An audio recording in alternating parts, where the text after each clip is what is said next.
ہم اپنی اندر کی طاقت کو کیوں نہیں پہچان پاتے؟ آج میں آپ لوگوں کو ایک کہانی کی مثال سے سمجھاتا ہوں۔ ایک دن ایک آدمی ہاتھیوں کے کیمپ کے پاس سے گزرا۔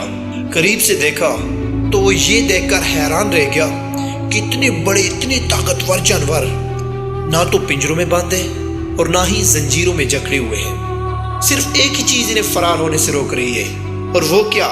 ایک پتلی سی رسی جو ایک طرف ان کی ٹانگ سے اور دوسری طرف زمین میں دھسے ہوئے کھمبے کے ساتھ بندھی ہوئی ہے۔ وہ شخص اس الجھن میں پڑ گیا کہ انہوں نے اس رسی کو توڑنے کے لیے طاقت کا استعمال کیوں نہیں کیا۔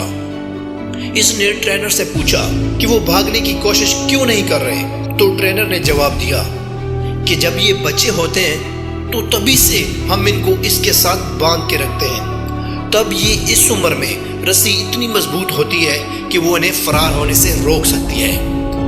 وہ اس طرح بڑے ہوتے جاتے ہیں اس یقین کے ساتھ کہ وہ رسی کو کبھی نہیں توڑ سکتے، اس لیے بڑے ہوتے ہوئے بھی وہ قائم رہتے ہیں۔ اور دوسرے لفظوں میں ان طاقتور، شاندار اور ذہین ہاتھیوں کو یقین نہیں تھا کہ وہ خود کو آزاد کر سکتے، اس لیے انہوں نے کبھی کوشش ہی نہیں کی۔ اسی طرح ہمارے معاشرے میں لوگوں نے بھی ہمارے پاؤں میں رسیاں ڈالی ہوتی ہیں۔ جب آپ کچھ کرنا چاہتے ہیں تو لوگ یہ کہتے ہیں کہ تم نہیں کر سکتے، اور ہم مان بھی جاتے ہیں کہ ہاں ہم نہیں کر سکتے۔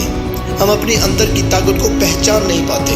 اگر آپ کھیل کے میدان میں ہار جاتے ہیں تو آپ دوبارہ جیت سکتے ہیں، لیکن اگر آپ دل سے ہار جاتے ہیں تو آپ دوبارہ کبھی نہیں جیت سکتے، کیونکہ آپ دل ہار بیٹھتے ہیں۔ اگر آپ کو بھروسہ ہے خدا پر تو جو آپ کی تقدیر میں لکھا ہوتا ہے وہی آپ کو ملتا ہے، لیکن اگر آپ کو بھروسہ خود پر ہے، اپنے آپ پر ہے، تو خدا بھی آپ کی تقدیر میں وہی لکھے گا جو آپ چاہو گی۔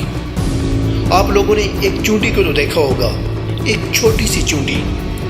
اگر آپ کبھی اس کا راستہ روکنے کی کوشش کریں تو اس کے راستے میں ہاتھ یا کچھ بھی رکھ دیں تو وہ رکتی نہیں ہے، بلکہ اپنا راستہ بدل لیتی ہے۔ وہ راستے میں رکاوٹ آنے کے باوجود بھی نہیں رکتی۔ اب فیصلہ آپ لوگوں کے ہاتھ میں ہے کہ آپ نے چیونٹی بننا ہے یا پھر ہاتھی۔